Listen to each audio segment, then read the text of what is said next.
Hello friends, welcome back.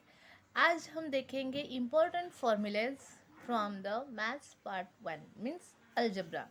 Okay, अभी आपको ध्यान में रखना है कि जो भी कोई इम्पोर्टेंट फॉर्मूले हो तो आपको नोट आउट करने हैं या आपको लर्न करने हैं, क्योंकि जो फॉर्मूले है उसके ही हिसाब से आपको क्वेश्चन आने वाले हैं, राइट। तो मैंने यहाँ पे सॉर्ट आउट किए हैं जो मुझे इम्पोर्टेंट्स लग रहे थे फॉर्मूले जो आपको लर्न करना चाहिए। ये सब है मैं यहाँ पे डिस्कस करने वाली हूँ। तो देखते हैं, चलो। फर्स्ट है जो फॉर्मूला है क्रैमर्स रूल। आपको पता है क्रैमर्स रूल क्या है कि x is equal to D X upon D and y is equal to D Y upon D. ठीक है, तो इसका क्वेश्चन क्या आ सकता है, तो आपको पता है दो इक्वेशंस दिए जाएंगे। ओके, और आपको क्या फाइंड आउट करना है, उसमें x एंड y की वैल्यू फाइंड आउट करनी है। तो क्रैमर्स रूल का यूज़ करके आपको जब करना रहता है तो आपको पहले क्या फाइंड आउट करना रहता है, D X D and D Y. A D तीनों की वैल्यूज़ आपको फाइंड आउट करनी रहती है। आपको क्या करना बनाना रहता है, वहाँ पे डिटर्मिनेंट बनाना रहता है कि डिटर्मिनेंट बना के डी एक्स की डी वाई की और डी की वैल्यू निकालेंगे तो आपको एक्स एंड वाई की वैल्यू मिल सकती है। तो आपको यहाँ पे X is equal to D X upon D है and Y is equal to D Y upon D. तो ये बहुत ही इजी होता है और ये कंपलसरी क्वेश्चन आता ही है।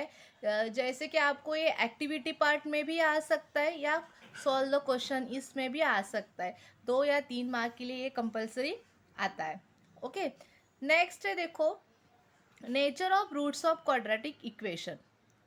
ओके, आपको क्या करना है, नेचर ऑफ रूट्स बताना है, जो इक्वेशन है उसका बताना रहता है नेचर क्या हो सकता है, मतलब रियल, इक्वल, अनइक्वल या नॉट रियल। ठीक है, तो ये क्वेश्चन जो है ये फिल इन द ब्लैंक्स के लिए भी आ सकता है। ओके, और ऐसे बॉक्स दिए जाएंगे 2 मार्क्स के लिए जो आपका एक्टिविटी पार्ट का जो क्वेश्चन है उसमें भी ये आ सकता है। जैसे कि आपको ये वैल्यू दी गई है 50 है, ठीक है, तो आपको नेचर बताना है। डिस्क्रिमिनेंट वैल्यू है, डिस्क्रिमिनेंट वैल्यू कैसे फाइंड आउट करते हैं आपको पता है, B square minus 4ac, right. तो यहाँ पे मैंने लिया हुआ है वो भी। तो आपको क्या करना रहता है, 50 दिया है तो आपको बताना रहता है कि ये रूट इक्वल है, रियल है, नॉन रियल है, क्या है। तो आपको पता है जब डिस्क्रिमिनेंट वैल्यू जो आपकी है पॉजिटिव है, ग्रेटर देन 0 है, तो ये रियल होती है एंड अनइक्वल होती है। क्यों? क्योंकि 0 के बराबर नहीं है, राइट। जब 0 होती है तो इक्वल होता है, जो 0 नहीं है, ज़्यादा है, क्योंकि प्लस में है और पॉजिटिव है तो क्या है, रियल है।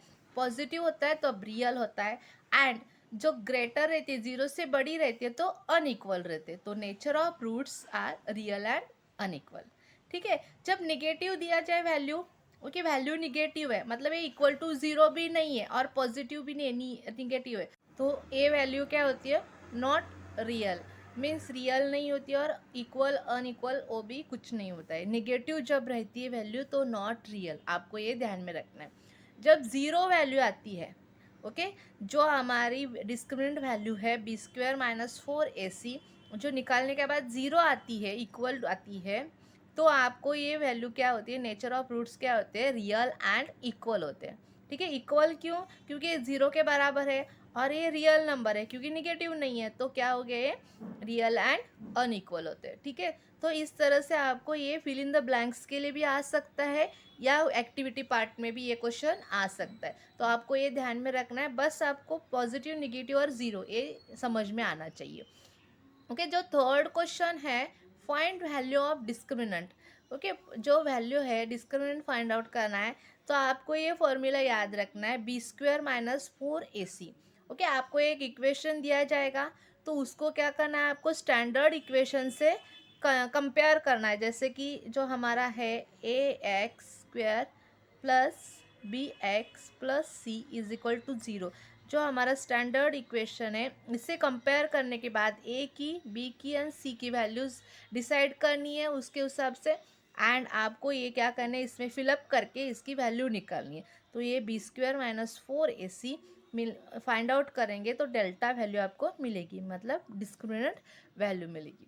ठीक है, और देखो जो कॉमन डिफरेंस है यहाँ पे, जो हम एपी अर्थमेटिक प्रोग्रेशन जो लेसन है उसमें स्टडी कर रहे हैं, राइट। कॉमन डिफरेंस निकालना रहता है, तो कैसे निकालेंगे डी। तो फर्स्ट वैल्यू है एंड सेकेंड वैल्यू आपको दिए गए हैं।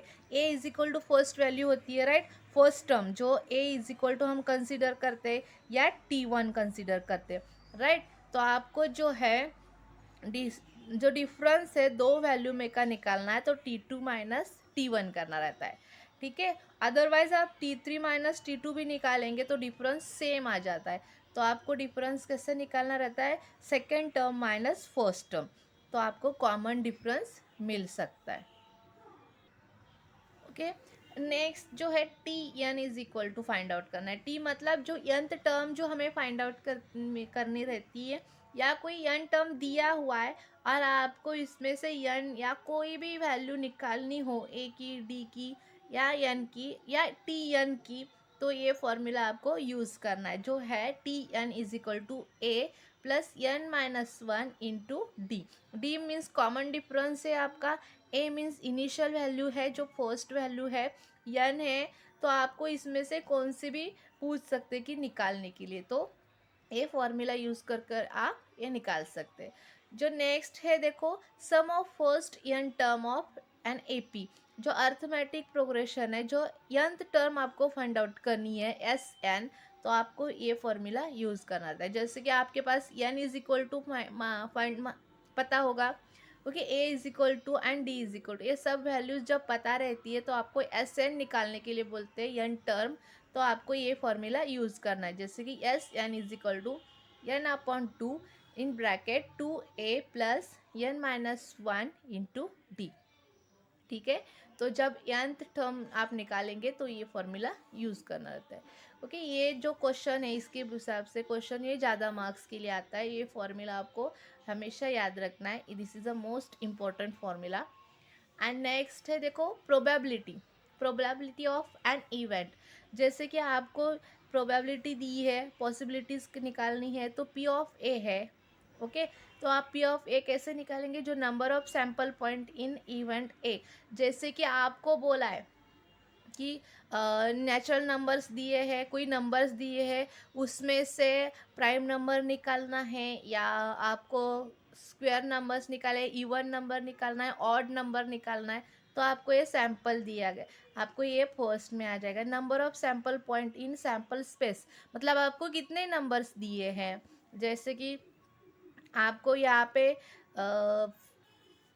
बहुत सारे, मतलब वो 0 to 5, 0 to 7 ऐसे नंबर्स दिए, ये आएगा, मतलब ये आपको यहाँ पे फाइंड आउट करना रहता है। देखो P of A is equal to n of A upon n of S, तो आपको पहले n of A find out करना रहता है और एन ऑफ एस, तो n of S and n of A निकालेंगे तो आपको पी ऑफ ए मिल जाएगा। तो यस मतलब जितने सैम्पल्स से, मतलब आपको 0 to 7 दिया है तो कितने हैं ये काउंट करके आपको एन ऑफ ए मिलेगा, और उसमें से आपको प्राइम नंबर बताया है और ऑड नंबर बताया है और इवन नंबर बताया है, तो इसमें से काउंट करके आपको जो नंबर आएगा तो एन ऑफ ए रहेगा।